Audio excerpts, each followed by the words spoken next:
ధనుర్మాస వ్రతం శరణాగతికి ప్రతీక.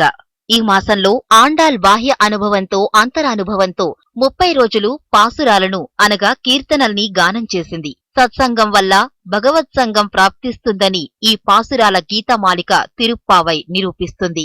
తిరుప్పావై అంటే శ్రీవ్రతం. ఈ వ్రతాన్ని సిరినోము అంటారు.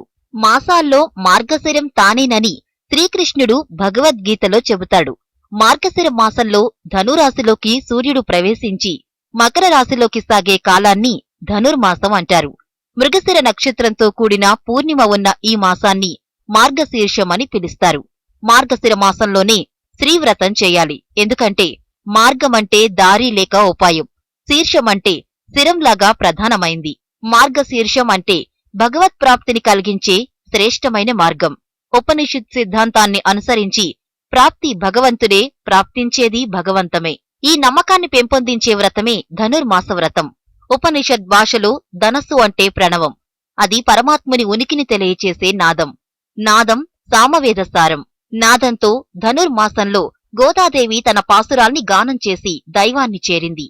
ఆమె కలియుగంలో శ్రీ విల్లిపుత్తూరులో అక్కడి ఆలయ అర్చామూర్తి వటపత్రసాయిని శ్రీకృష్ణుడిగా భావించి పూజించింది. ఆ ఆలయాన్ని నందగోపవనంగా, తోటి చెలులను గోపికలుగా భావించి ధనుర్మాస వ్రతం చేసింది.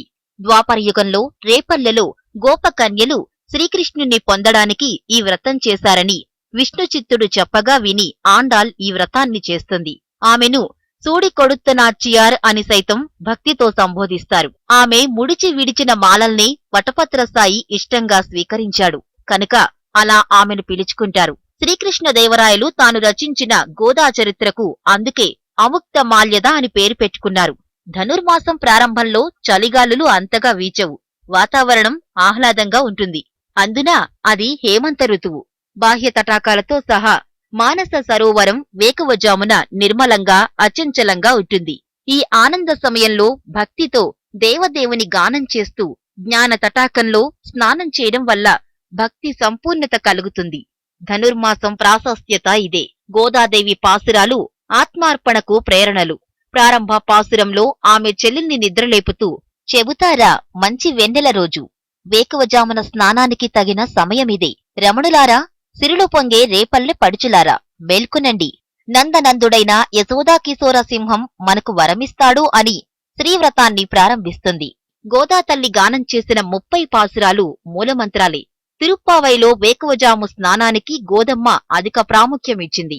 మనం రోజూ చేసే బాహ్య స్నానం కాక అంతర స్నానం చేయాలని తిరుప్పావైలో సూచించింది. భగవద్గుణానుభవ స్నానానికి జ్ఞానం, భక్తి, వైరాగ్యం అవసరం. అందుకే ఈ పాసురంలో తన చెలుల్ని ఆమె సీరిలయీర్ అని సంబోధిస్తుంది. జ్ఞాన భక్తి వైరాగ్యాలనే ఆభరణాలను ధరించిన చెలులారా అని దీనర్థం. మరో పాసురం భక్తి పారవస్యాన్ని కలిగిస్తుంది. కీసు కీసున్రు ఎంగుం అనైచ్చాతన్ కలందు అంటూ ప్రారంభమయ్యే ఈ పాసురంలో భరద్వాజ పక్షులు తెల్లవారుజామున లేచి కీసు కీసు అంటున్నాయి. అంటే కేశవా కేశవ అన్నమాట. ఆ కేశవ నామాలు వినరండి. గోపెమ్మ లేచి తలుపు తెరు. భరద్వాజ పక్షులు సైతం దైవనామ స్మరణ చేస్తున్నాయి. భగవత్ ప్రాప్తి కోసం మనము శ్రీవ్రతం చేద్దాం రండి అని ఈ కీర్తనార్థం. తూమని మాడత్తు సుట్రుం విలక్కేర్య అంటూ ఒక చెరుని నిద్రలేపుతూ ఓయమ్మా మోగదానవా, చెవుడా, అలసి నిద్రిస్తున్నావా, మంత్రం వేశారా, వైకుంఠవాసుని తిరునామాలు అనుసంధానించాల్సిన సమయం ఆసన్నమైంది. జగతికే మంగళం చేకూర్చే శ్రీవ్రతం చేయాలి లే అంటుంది. గోదాదేవి పాసురాలన్నీ స్వాతిముత్యపు రాసులు. ఇందులో 16వ పాసురం సాయగానై, 27వ పాసురం కుడారై రోజుల్లో వైష్ణవ ఆలయాల్లో ప్రత్యేక పూజలు నిర్వహిస్తారు. ధనుర్మాస కాలంలో శ్రీ విల్లిపుత్తూరులోని వటపత్రసాయి ఆలయం, శ్రీరంగంలోని రంగనాథుని కోవెల దర్శించడం మంగళకరమని అంటారు. ధనుర్మాస వ్రతం ఇహపర ఐశ్వర్యాలని ప్రసాదిస్తుంది.